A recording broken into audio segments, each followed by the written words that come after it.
all three of those things, your character, your presence, and your intellect, are something that you have to reassess on a daily basis. When you look at the second element, your competencies, it's how do you lead? How do you communicate? How do you do things? How do you walk among people? So those 6 areas out of those 2 elements of attributes and competencies to me are very important, but they require, Tom, a continuous self-assessment.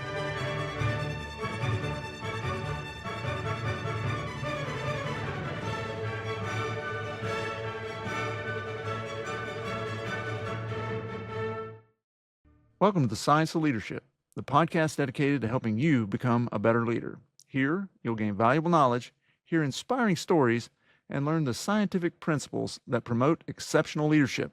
I'm Tom Collins, your host, and I'm thrilled to have you join us on this journey to becoming a better leader.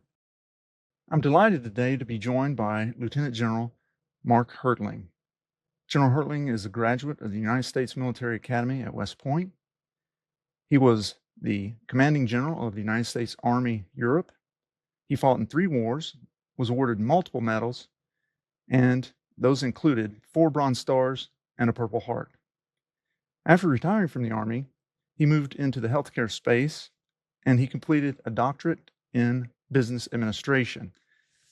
As part of that, he ended up writing a book, Growing Physician Leaders. It's in the top 100 of the hundreds of leadership books that I've read, and I'm sure that you'll get a lot out of it. General, thank you for being on the show, and I really appreciate that. I also appreciate your service to our nation. Hey, thank you, Dr. Collins. Really appreciate it. And please call me Mark for the rest of the show if you don't mind. Yes, sir. I'll do my best. It's hard, former military, we tend to hold fast to that, but yes, sir, we'll do. I like to define terms. So, we're planning on talking about moving military leadership into medicine and healthcare, but I wanted to try to get you to help us define this term, military leadership.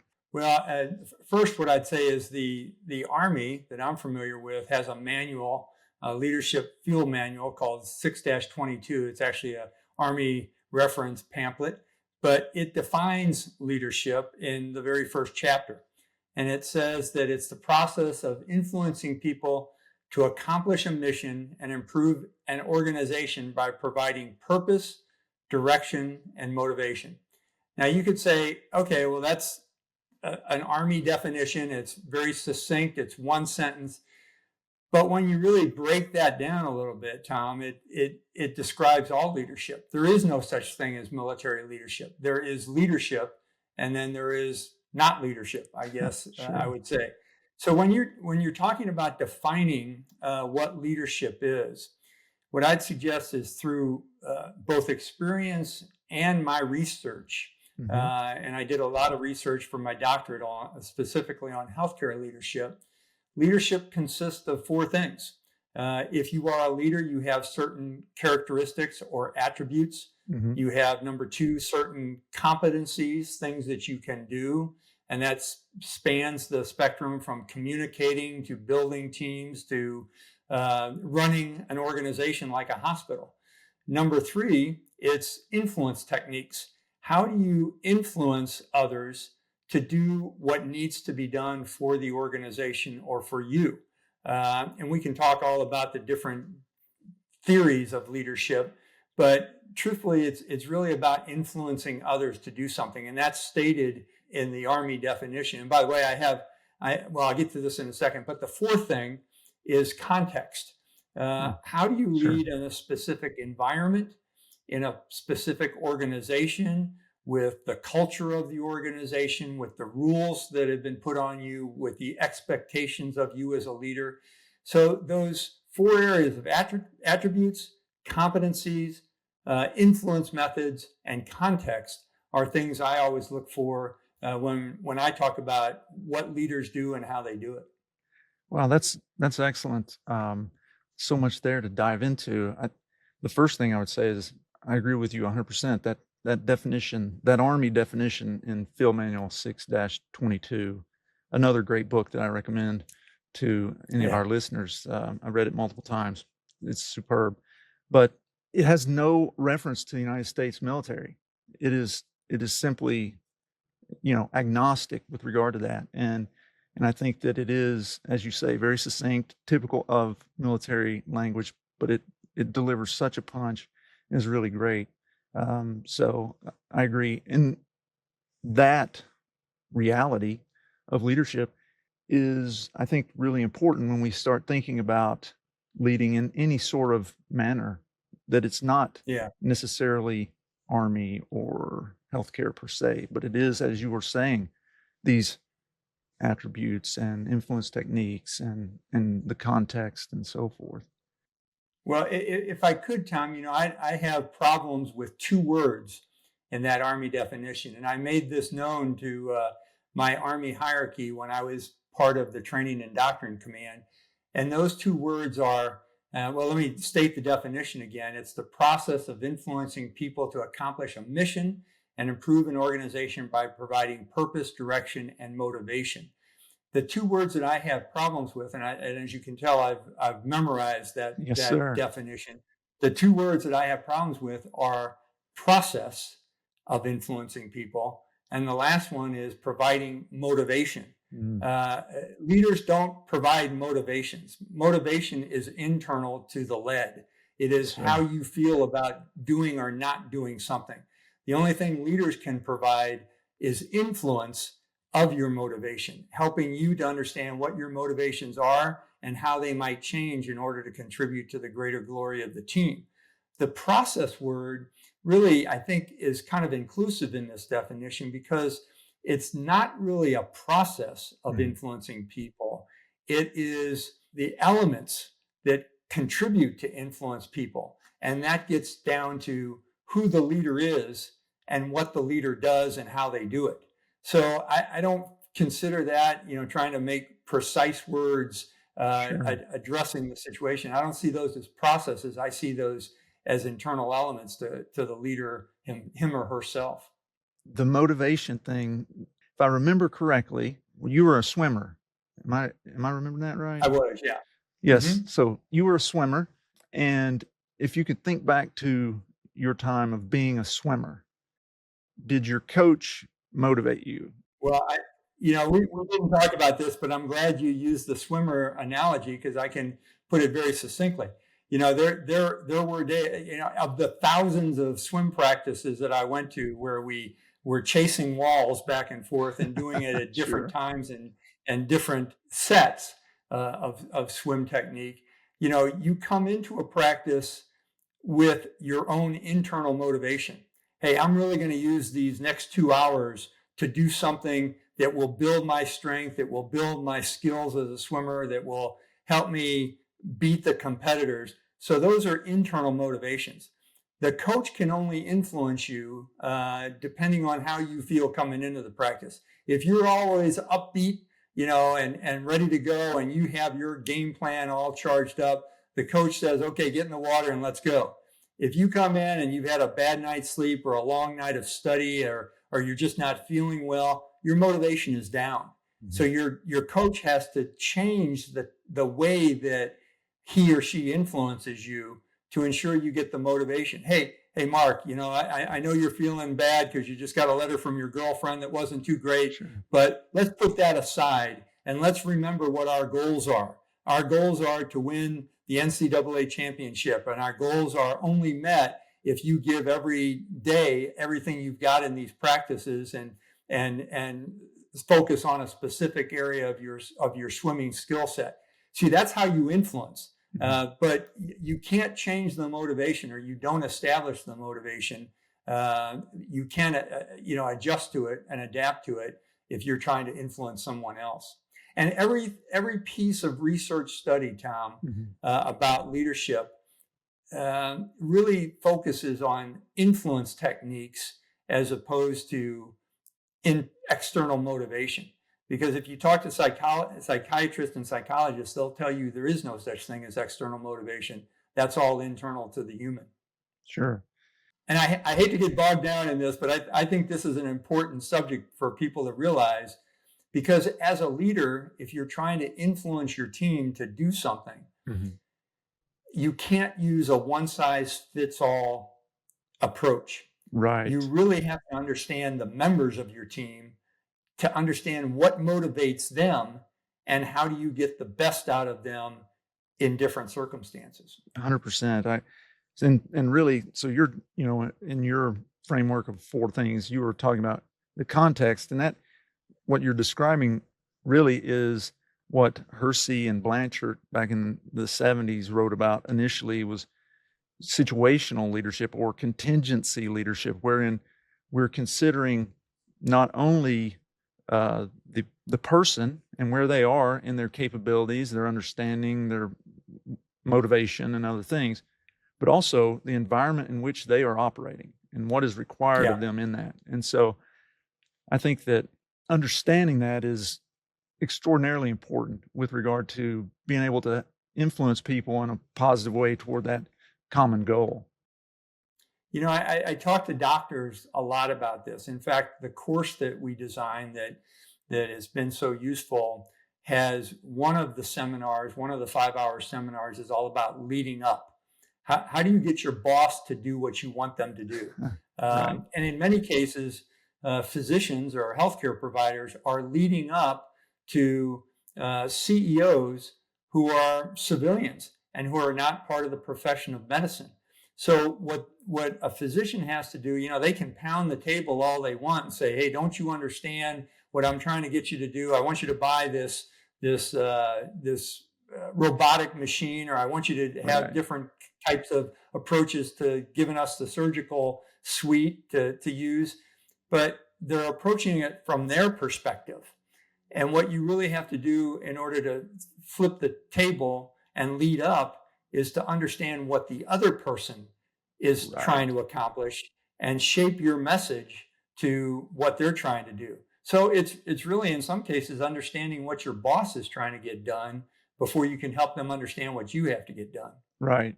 When I first talked to you, I was telling you about this idea that I have for interviewing 4-star officers and writing a book on their perspectives on leadership. And so I completed that as far as the interview process in the spring of 2023, and I've completed the manuscript, got a lot of adjustments to do and so forth. But something that really came out that I think is a very important concept for ourselves, for listeners, and so on, anyone who would endeavor to lead, is regarding communication and really understanding, just like you said, your audience. There's so much that goes into that.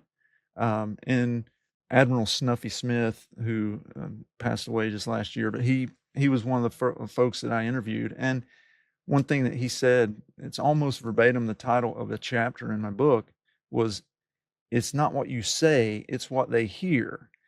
And when you frame that correctly, it's what they hear within their motivation, interest, desires, goals, so forth. And so I agree with you.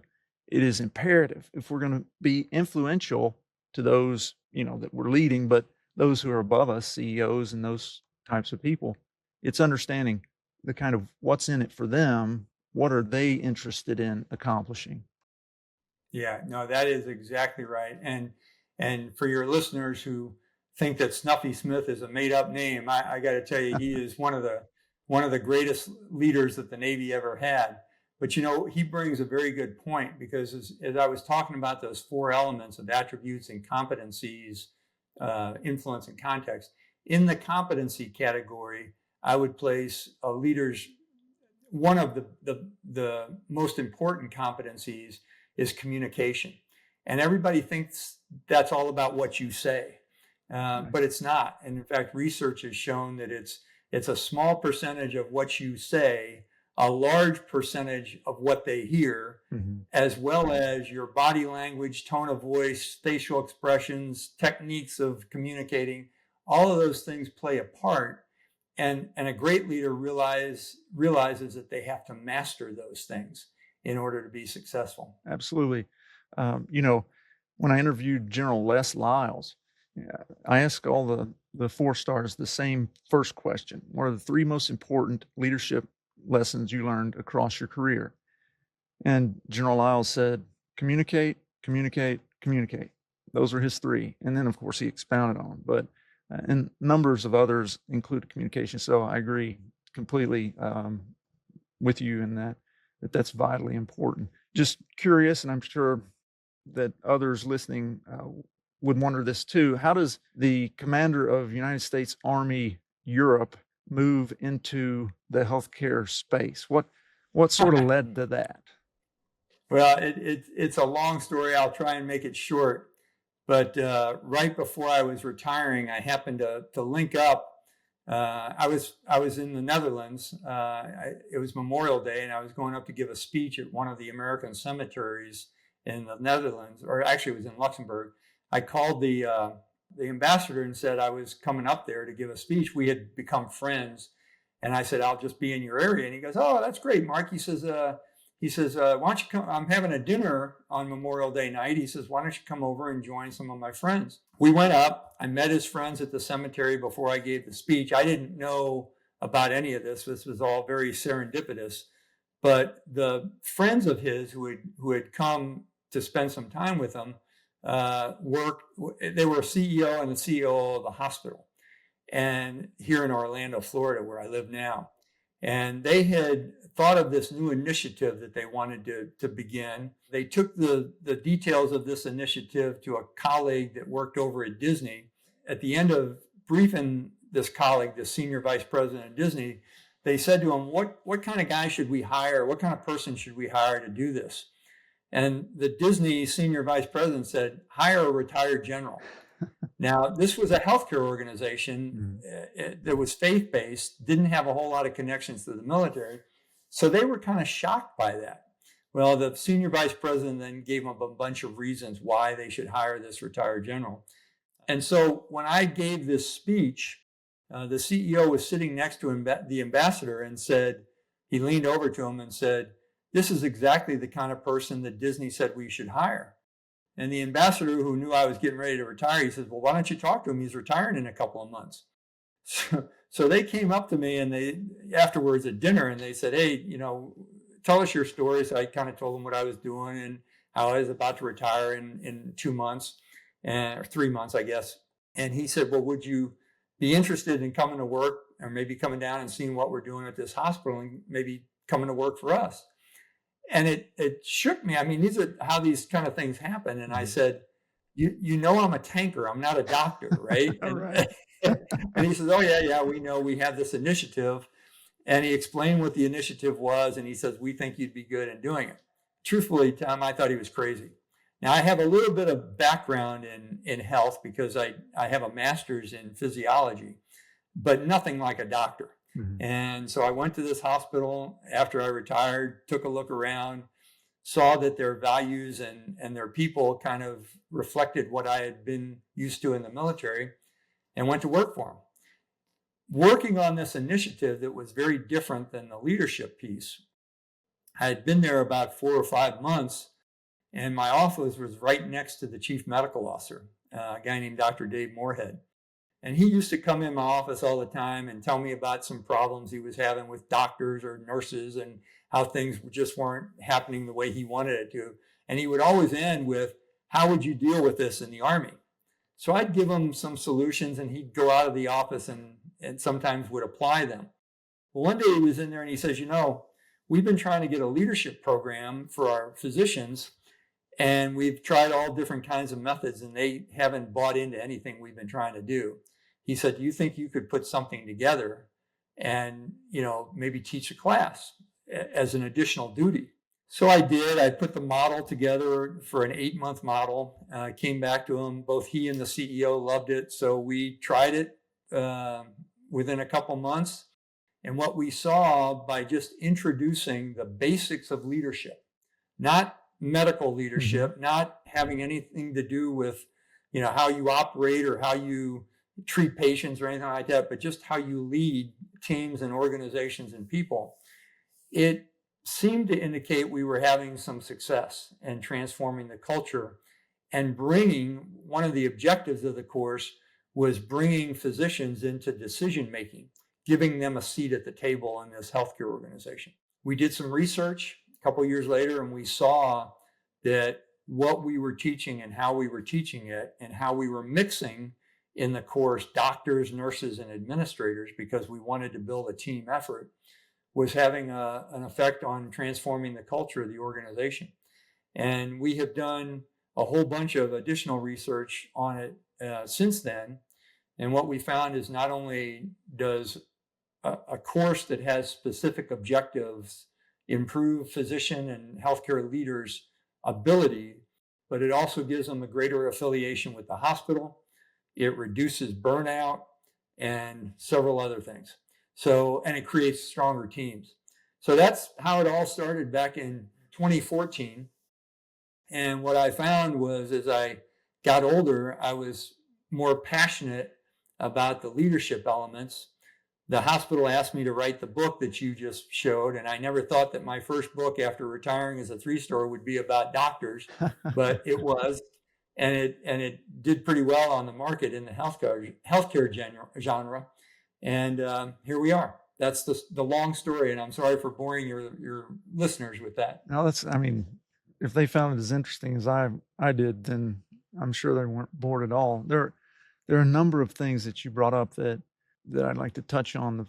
The first, most proximate to what you had just said, was regarding this idea of burnout and how leadership can impact that. And in fact, Dr. Tate Shanafelt is the world authority on physician burnout. He's at Stanford University, and we're friends. And he's actually going to be one of the guests on the Science of Leadership later in a few months. And so I'm excited to have him on. And he actually has developed a model of leadership for physicians that is directed at reducing burnout. And he's done a lot of work on that. So that's exciting. Look forward to having him on. I think you'd be very interested in his work and hearing what he has to say when that comes out. The second thing, which is divergent from that, but you hit on this idea of serendipity, and I feel somewhat compelled to kind of share some research that I did when I was at Stanford, where I investigated physician leaders at Stanford and looked at how they became successful. What do they, in interviews, what do they talk about with regard to the drivers of their success? And one of the things that kept coming up in the transcripts was this idea of luck, serendipity, fortune, so forth. For me, that was dissatisfying because I can't codify that in a way that I can teach people, here's how you just be fortunate, right? But then as I did the analysis, what I really found was serendipity was this intersection of things. And one was, and there are 3 P's and then C's in the thing, but the 3 P's are position. You're in the right position, right place, the right time, that something happens that you can grab hold of. Preparation. So you've had the training, the experience, whatever is needed to actually do the job, undertake the task. And then the third thing is promotion. And promotion is the idea of maybe it's a mentor who says, hey, Hertling is the person. Or it may be the mentor saying, Hertling, you are the person. Go do this. And so as you were describing, and then the final thing is actually grabbing the thing, right? A lot of times those 3 may come right to someone. Here's your opportunity, and they pass on it. Yeah. And then the repercussions are, that they don't move forward, they don't advance to something that could have been great. But anyway, so it's those 3 P's: preparation, position, promotion, and then seizing it. And as you were describing how yours played out, you were prepared by all of your experience leading in the military. You were in the right place, right? Because you were giving this speech and the folks were there in that moment. And then you had this person who leaned over and said, hey, this is the kind of person that other guy from Disney said we needed to get. And then when they came, as you said, it was like, this is totally out of my wheelhouse. I'm a tanker. Yeah. But still you went after it, and here you are. I would buy into all of that. I might add to that there's that old expression, I'm sure you've heard it, that you make your own luck. Right. Exactly. Part of making your own luck is engaging with others, and it doesn't have to be for a specific person, a specific purpose. It doesn't have to be sucking up to get something. It's just being a good person, Right. and finding value in all the people you engage with. I didn't tell you the whole story. If I can add one more Sure. dynamic to that story of me, being thought kindly of by those people with the ambassador. When he said that he was bringing some friends, I said, well, who are your friends? Just, we were having a conversation. He goes, oh, there are a couple of people from a hospital in Florida. He says, but one of them lost a son in Iraq. And that's why his son was a soldier and was killed in Iraq. And he says, and that's why I want to bring him to the Memorial Day service. And I said, oh, gee, that's horrible. So he's a Gold Star family. And he said, yeah. I said, when did they lose his son? And they said, well, early part of 2008. And I said, well, gee, I was in Iraq the early part of 2008. Do you know when this, what's the guy's name? And so he gave me the name. And Tom, I'll bring this over real quickly to you and show you. I have a box on my desk, and it says, "Make it matter." I know where you got that. I think I've told you about this. So when this guy gave me, or when the ambassador gave me the guy's name that was coming, it was a name that I remembered from a soldier who was part of my command that was killed in Iraq. Mm-hmm. So I went through my box that has lifted up a little bit so your viewers can see it, that has 253 cards with pictures in it. Yeah. And of those individuals I lost in under my command in combat. And I look at this box every day and pick a couple of cards out and think about them and say a prayer for them. But by coincidence, this guy who was coming to the Memorial Day service was the father of one of the guys that I wrote a letter to. And he probably didn't even know who the heck I was at the time and forgot about the letter. So I pulled the card out and I went to, took it with me to that service. And when I met the guy, I said, oh, yes, sir, I know you very well. In fact, your son made the ultimate sacrifice. And I pulled the card out of my pocket and said, here is your son. And I want you to know that he's never forgotten in terms of my eyes. Well, you can imagine the effect. That small thing that I did had an enormous effect on this guy and his wife, that someone else had remembered their son. So the point I'm trying to make is being serendipity and luck also depends on engagement and treating all people with dignity and respect and knowing what is within the internal being of everyone, that everyone has a story. And if you can pull that out. The other piece that I can only beat the drum on is, and I think you would term it mentoring and pushing people forward. One of the organizations I work with, I'm sure you've heard of it, is a group called Women in Medicine. Yes, sir. Out of Chicago. It's run by a Dr. Ashika Jain. And she is really pressing the fact that you not only have to make your own luck, but men specifically have to help make the luck of women in medicine, because there's a lot of talent out there that isn't being seen because they're not being pushed forward by the majority of men who run healthcare organizations. Yeah. The last 4-star that I interviewed was General Dempsey. And so he told me about the origin of Make It Matter. And he, like you, he actually, during the interview, he reached into his pocket. He said, every day I carry 3 of these cards. And he pulled out the 3 he had for that day and showed them to me. And so he had an influence on you, because I know you worked immediately with him. And because he mentioned you when we were talking, is what General Vince Brooks, who will be on the show next week, when I talked to him, he said, think about the wake. And as a swimmer, you would get that sort of idea. But it's, as we're casting this wake behind us, there are folks who are entrained, who follow in behind us, and we cut the tension and we remove the debris, and they're able to move forward easier. And so this idea of thinking about the wake and really having that influence that stretches sometimes much further than you would imagine, is really a great one when we're thinking about being leaders. And it gets right to your point with regard to those people who historically have not had the opportunities to move into leadership positions or things of that nature. We need to think about our impact. What are we leaving behind us?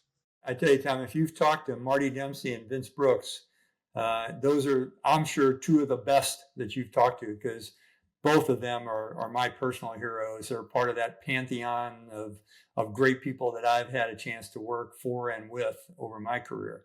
And, there's a little bit of luck in that too, and serendipity on who you get to work for Sure. and learn from, right? Mhm. Yeah. Yeah, they were both great. General Dempsey, really, really hard to get in touch with. And General Brooks, who will be actually discussing servant leadership and the power of servant leadership when he comes on the program. There's something about his presence. We talk about presence, command presence in the military, and there's just something about his presence that I've, as soon as we started talking, I was like, I'll follow this guy. Wherever Yeah. he says we Yeah. need to go, I'll go. Yeah. Yeah. He Spectacular does person. not make decisions lightly, and it's for the good of his people Yeah. and the accomplishment of the mission, which is critical. Yeah. Well, I'm getting the sense we could just talk about all sorts of leadership things, but I want to, make sure that I am, keeping us guided and focused toward our goal. The question I have now, and you've hit on it a little bit with your 4 components, but trying to be more practical for the listeners, is okay. We've got this idea about leadership and military leadership, quote unquote, but we're just going to call it leadership because we know that's what it is. How do you really implement that, whether it's in healthcare or other, but on a personal level? And then, in growing physician leaders, you have this nice table that talks about teams and how you build teams and things. So if you could kind of work through the individual and then the team component. The most important part to me, and I'll go back to the beginning, All because right. you try and do this every day once you've mastered the discipline to do it. And that is a continual assessment of who you are. Mm. It has to do with an assessment of what you think is your character, Mm-hmm. what you hold true as your values, how disciplined you are in attempting to address those things on a daily basis, of living up to what you believe your character consists of and what you hold dear, because your character is how you perform, Mm-hmm. and your values are base. They help you make decisions. They're the base of making decisions. So if you first take a look at that and say, this is how I assess myself. The second part, and this is, it gets directly to the word that you just used, because that's a big word that's discussed in that Army Field Manual we were talking about before. That's presence. Mm-hmm. So the first piece is your character, which consists of all sorts of things, of how you grew up, what did you talk about over the dinner table with your family, what who were your friends, how did they affect you, how did you build your character, what values do you hold dear. That's who you are. Mm-hmm. But then there's that second piece of presence, which is how other people see you. And one of the key characteristics of a good leader, in my view, is does how you see yourself and how other people see you overlap. Sort of integrity of those. It's the kids today would say it's being real. Sure. It's who you are matches who you want to be and Mm-hmm. how other people see you. And then the third area of those attributes in that first element, in my view, is your intellect. How do you see the world? what helps you make decisions on your worldview and how you engage with others, your interpersonal skills, Mhm. all three of those things, your character, your presence, and your intellect, are something that you have to reassess on a daily basis. When you look at the second element, your competencies, it's how do you lead? Mhm. How do you communicate? How do you do things? How do you walk among people? How do you, what's your facial expression like? Are you smiling? Are you upbeat? Are you down? Or, you go around kind of with a dowdy look or whining or something. Mhm. How do other people see you leading? How do you build teams, in terms of treating all people the way they should be treated? And if they're not living up to your standards, how do you get them there? And if you determine one day you can't get them to your standards, then you have to dutifully let them go do something else in a very nice way. Huge task. But then the third thing is, how do you make stuff happen? So those 6 areas out of those 2 elements of attributes and competencies to me are very important, but they require, Tom, a continuous self-assessment Mhm. every day. How am I doing things? Am I doing things wrong? Am I showing my bad side when I really want to show my good side? Am I really taking other people into consideration? Am I living up to my values, or have I fallen off in that regard? So those are all, and it sounds hard because it is. I mean, Sure. this leadership stuff ain't easy. Mhm. It requires a lot of work and personal reflections. Your second question of how do you build teams, I put that simple chart in the book as a start point, Mhm. but it's really understanding the motivations of the people that you work with and who work for you. And it's determining how do you provide a vision, give them directions, and really continue to assess what they're doing, for better or worse, to make the organizational goals come true. That's a continual process as well. But that gets into, the first part is leadership. The second part has a lot of leadership, but it also has a little bit of management to it as well. Sure. Yeah. And I actually have have written a paper where I differentiated leadership and management and published that as an instrument. So I don't want to, I can get going on that pretty easily. But one thing that I've heard in your comments, and we haven't stated it, I think it bears stating, is know your people. This idea that you need to know their capabilities, you need to know something about them as people, right? Like, where are they from? What's their story? You mentioned everybody's got a story. What is their story, and how does that story impact their ability to carry out whatever it is that they're trying to do? And then another thing that you were mentioning, I started thinking about emotional intelligence, right? It's understanding how you're coming across. That's part of that presence. How are other people receiving me? And so really this idea of know your people, and that was a theme that came up repeatedly in my study of the 4 stars, uh, the imperative nature of that, and it leads me to a question, and that question, there's a little bit of a preamble. In medicine, in academics, and in other domains, but since I'm an academic physician, I can speak about academic medicine. But in academic medicine, there's this notion that you shouldn't get too close. You shouldn't have any personal connection with the people that you lead. I'd like to get your take on that. I harbor a certain opinion on that, but I wanted to get your take. I think you're talking about the conundrum of fraternization, of getting too close. There's a huge difference from wanting to know who your people are versus inserting yourself into their lives. It is a requirement of leaders to know what motivates Mhm. the people that are part of their team. And in order to do that, you really got to find out about their family, about what their hopes and dreams are, what really influences them in a positive way in terms of recognition. There are some people that don't like to be stood up before a crowd and say, hey, this person's the greatest person on earth. Sure. But there are others who demand that, who really need that for whatever reason.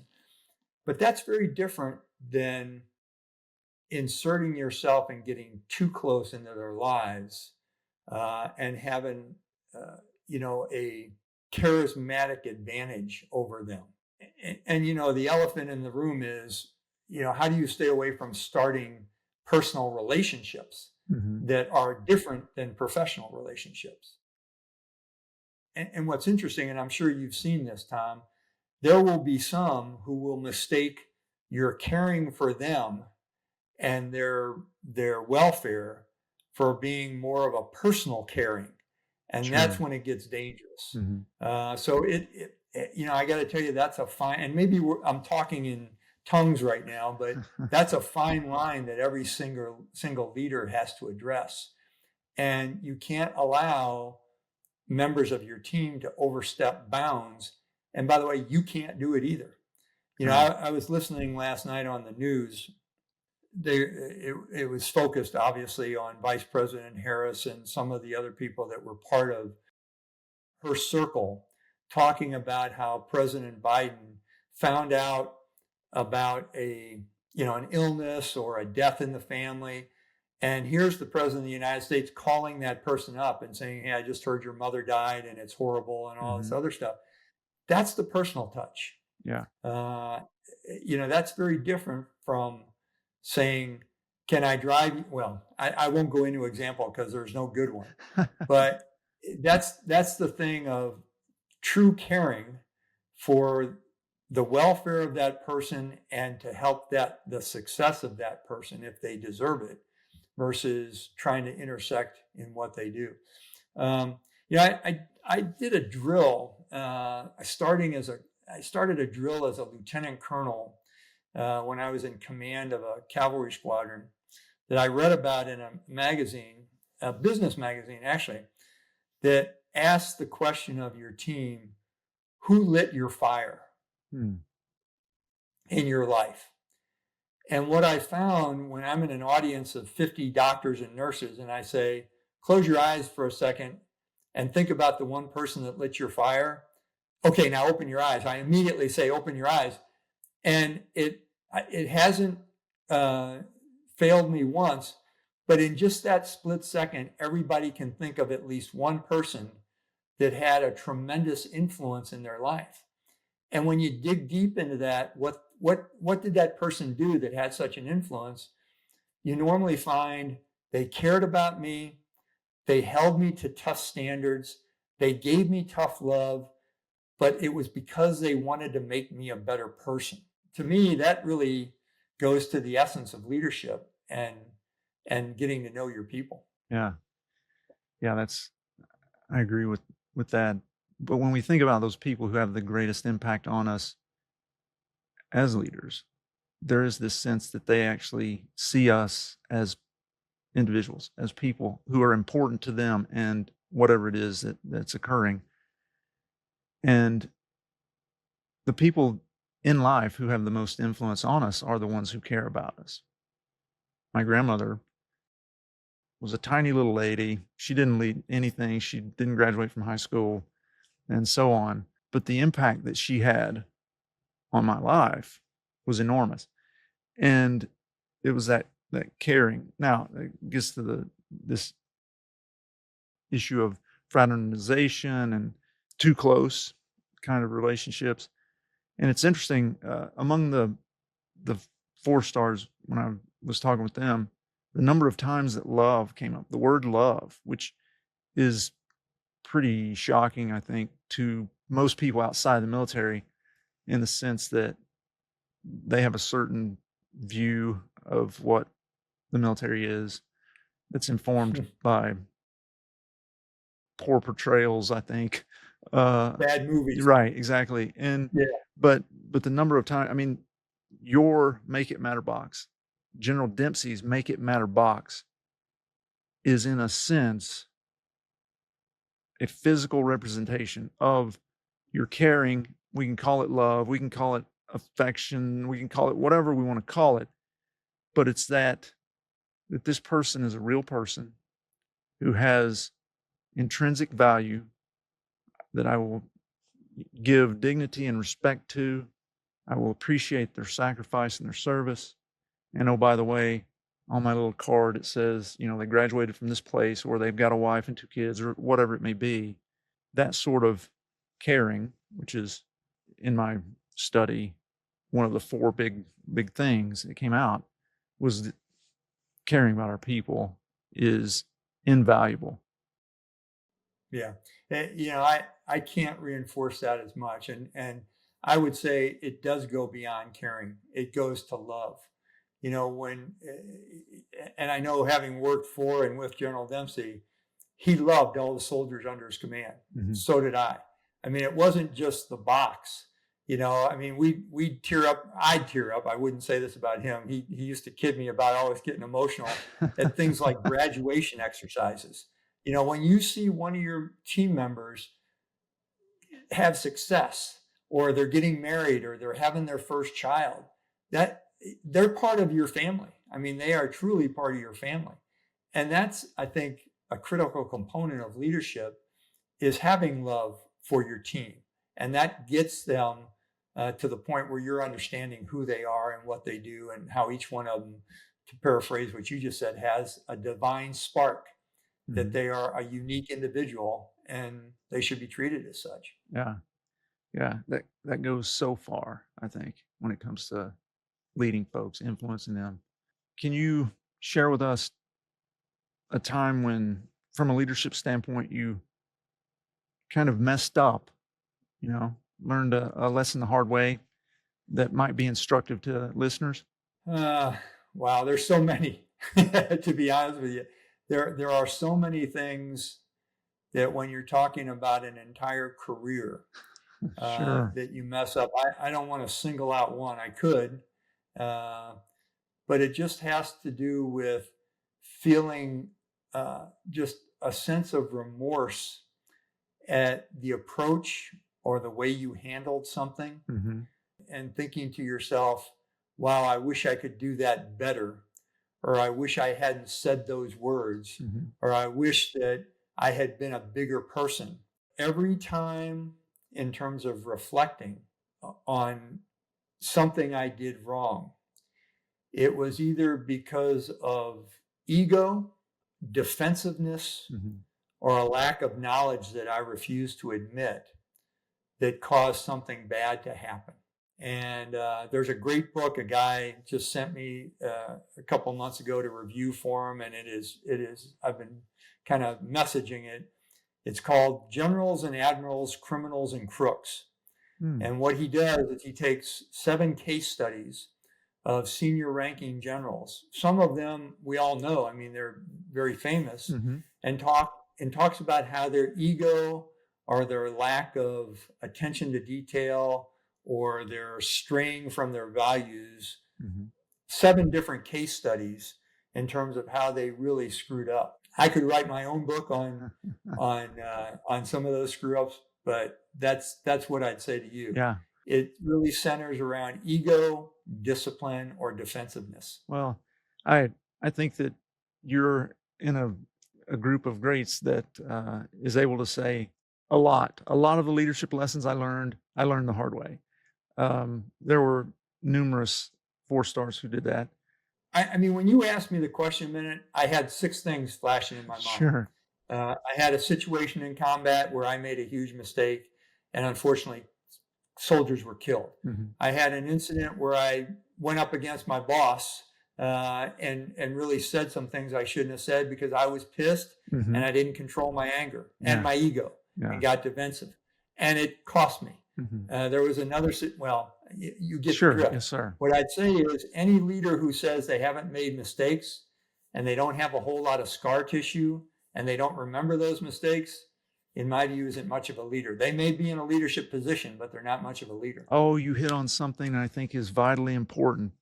We got a few more minutes, hopefully, that let's just touch on that, because this idea of leadership versus leadership position, and that from my perspective, is extraordinarily important because there are so many people who are promoted into leadership positions who don't have the character, the competence, they don't care, they can't communicate. Those are the 4 C's in my book. Right. Um, and it becomes disastrous. And so I'd like to hear your thoughts on that leadership versus leadership position. Yeah, and going back to that doctrinal manual that we talked about, Mhm. they actually define it. And they use different terms. They use formal leadership, Mhm. and that's granted to an individual based on the job or the position or a title, selection by a professional body, granting of authority. Those are all part of formal leadership. That person is the boss. Right. And you know that because they have the name on the door with their title right underneath it, and usually a parking spot outside if they're that driven by ego. Yeah. But then there's the informal leader. That's usually granted from, or it arises, it's not granted, but it arises from knowledge or expertise or experience or charisma, and it requires that individual to assume responsibility that they're not given. And it's not based on rank or title or position. And every organization has those. Every organization has the formal leader with the title, but there's a whole bunch of those informal folks Mhm. who, truthfully, in good organizations, they're carrying the load. And the formal leader realizes that. I Mhm. mean, as a formal commander, I knew that a bunch of sergeants and first sergeants and command sergeant majors had Yeah. informal roles. They may have NCOs had a get it title, done. but they got it done. And they were doing it because I asked them to, or because they just knew it was the right thing to do. Mhm. Um, it's interesting, Tom, since your audience is a lot of physicians. Whenever I start my physician leadership class, usually on the first day, I ask the question, how many of you hold leadership positions? And the immediate thought is formal leadership, Mhm. chief of the clinic, chief medical officer, whatever. And so 3 or 4 hands go up. And I say, really? I said, and I usually find somebody in the back who's wearing the doctor's uniform of the scrubs covered by the white coat with the stethoscope Uh-huh. who hasn't raised their hand. And I said, are you a leader? And he said, well, no, not really. I'm just a doctor. And I said, listen, dude, I'm telling you, as a civilian, when I walk in and I see Mhm. that uniform, you're a leader as far as I'm concerned, Right. whether it's formal or informal. So you got to act like one. So all of those elements of leadership that we talked about earlier have to be part of who you are. And I think you're either in a formal position or you're in an informal role, but everybody's a leader in one way or another. Absolutely. I actually published a paper on that several years ago, talking about this idea that all physicians are leaders.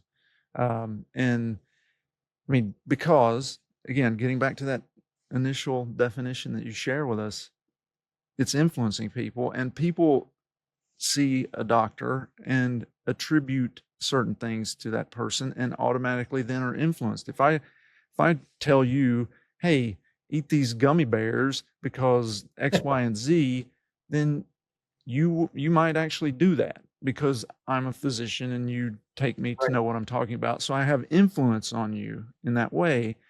And that doesn't get into the idea of you're leading a team. Let's say I'm taking care of kids. I'm a pediatric cardiologist taking care of kids with congenital heart disease who are in the hospital. Then I'm working with nurses and pharmacists and all sorts of personnel leading the team to try to take the best care for this child. And I think physicians often get lost in that because healthcare and academics are really hierarchical. And so in their minds, then it must be that leadership positions are leadership when that's not true. Yeah.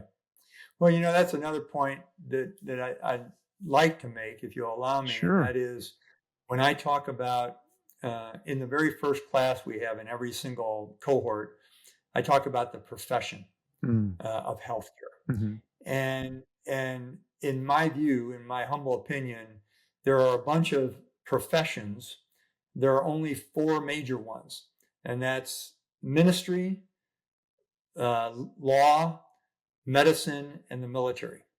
And there's a bunch of others. Teaching's a profession, engineering's a profession, journalism's a profession, but those are the four big ones. And of all those professions you could name, either the big four or all of them, there's only two of them that really deal in life and death, and that's medicine and the military. And they deal in life and death in very different ways. So what I think, going back to your very first question about leadership, leadership is so exceedingly important, more so in the military and medicine than it is in any other profession, because the consequences of getting it wrong by both formal and informal leaders is life and death. Absolutely. Right? Well, General, I want to be respectful of your time. I really appreciate you coming on the Science of Leadership today and giving us just a little bit of your expansive knowledge on the topic of leadership, and especially talking with us about how do we bring leadership into medicine. It's been great to have you. Well, Dr. Collins, it's been a pleasure, and thank you so much for having me, and thanks for all the things you're doing in trying to sing the song of leadership for others to start humming along with you. Yeah. Thank you, sir. All right. Thank you. Thank you for joining us on this episode of the Science of Leadership. We hope today's discussion has inspired you and given you valuable insights to help you become a better leader. Remember, leadership is about helping those we lead do great things. It's a journey of continual growth and learning. When we embrace that journey with curiosity, courage, and humility, we can confront challenges, overcome barriers, and foster environments where everyone can succeed. If you enjoyed today's episode, be sure to follow or subscribe, leave a comment, and share it with others who are passionate about leadership. Until next week, keep leading with character, competence, caring, and communication. This is Tom Collins. Let's keep growing.